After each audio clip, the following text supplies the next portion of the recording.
Hi, my name is Soren and I'm a scientist here at Simran Peacock. Today I'll run a quick presentation on the Universal Data Converter, UDC, an add-on we have for Djuli. Djuli is our scientific cloud database in which we store, share, and analyze our data.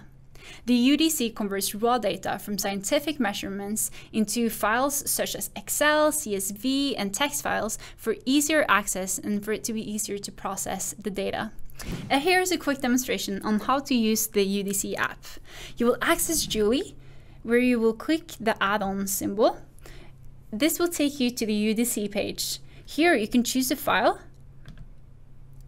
I will add a pssession file, which I will convert to an Excel file. I will enter a file name, ex1, for instance. I will convert it to an xlsx, which is an Excel file. And the potential stat model we used was PalmSense. I click convert, and then I download the file. And here I access the Excel sheets.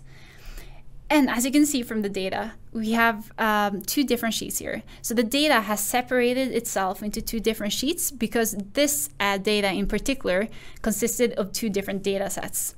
So it's doing this so it's easier for you to organize your data. If you have any inquiries, don't hesitate to contact us at Simran Peacock. Thank you for watching this video.